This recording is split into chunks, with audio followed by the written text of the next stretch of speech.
I originally had this video up within hours of the trailer being released, but unfortunately, because I included that trailer in my video, it was blocked from almost everyone seeing it. I definitely suggest that if you haven't seen it yet, go try and watch the trailer somewhere. You can go to a place like Kotaku, that's where I saw it originally, because to watch my video without seeing the official Dark Souls 2 trailer first would be silly. The biggest thing to try and figure out in this trailer is when this second game is going to take place. Now, at the very least, we know that it cannot be before Gwyn and all his team took over, before they eliminated the dragons. We know that because, thankfully, they give us 3 lines of dialogue about us being the undead. And if we're undead, that means the undead curse is obviously in effect. Now, the curse is a thing that happens after the dragons are eliminated, after Anor Londo is established.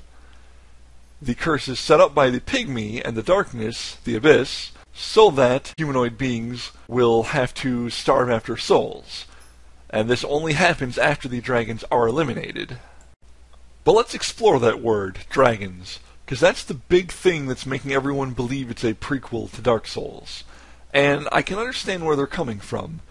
The fact that you're an undead suggests that it's also a prequel, because if the Dark Lord has returned, then I don't think there would be a need for undead to exist anymore. But there is also the option of the ending that you reignite the flame, or you kindle the flame, excuse me, and therefore undead would need to continue to try and take down the player in the first game, Gwyn's replacement. But I don't even think that's the case. I think that the quote-unquote canon ending is for the Dark Lord to return. And that's because it could be either one of 2 things as far as the undead is concerned. Either A, the player in the first game is not actually becoming, the Dark Lord. That's actually a lie, so to speak, because Koth and Frampt are already known for their lying. But let's say it's another creation similar to Manus, and I have no idea what the Dark Lord's purpose could be, or what the player thinks he is being the Dark Lord, but actually isn't, what that character's purpose could be, but it may not be the actual Dark Lord, the ruler of the darkness and the abyss, returned to life.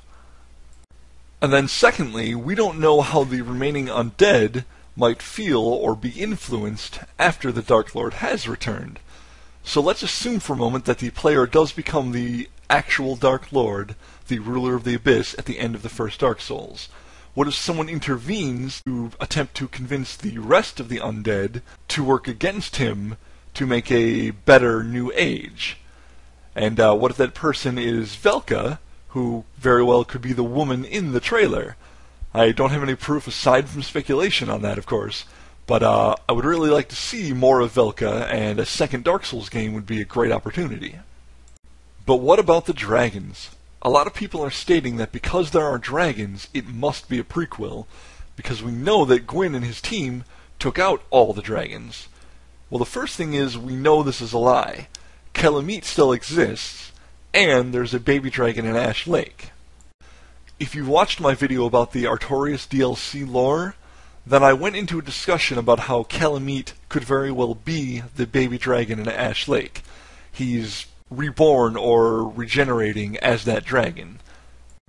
And now to expand upon that concept, when the game first starts, and I mean first starts, the intro movie, the dragons are all that exist, well, primarily what exists, while there's just a little bit of scattering of life atop the arch trees.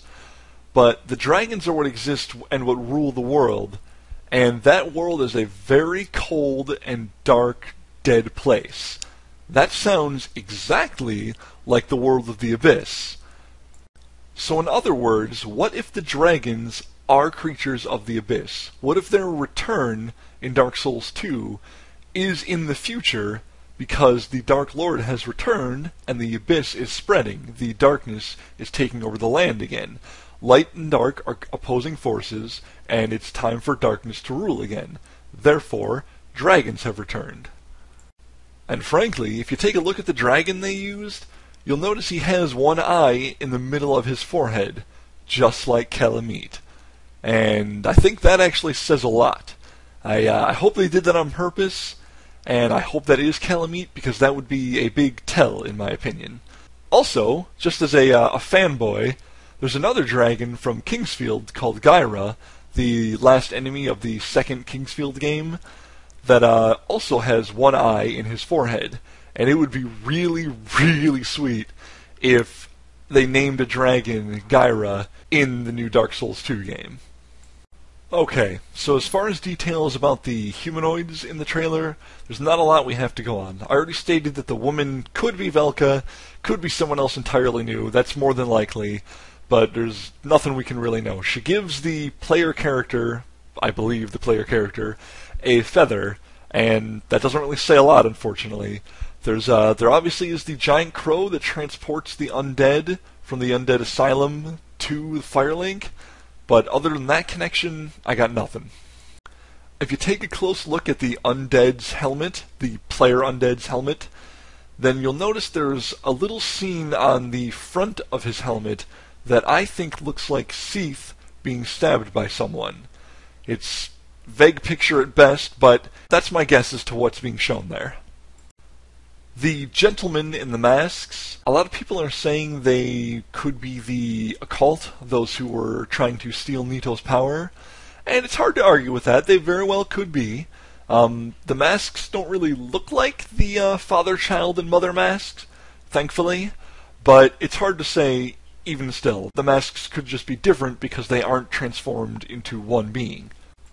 And then the last thing, I tried to look at the city that the dragon was flying around to tell if it looked like Anor Londo, and it does sort of, but it also kind of looks like Boletaria or any castle town.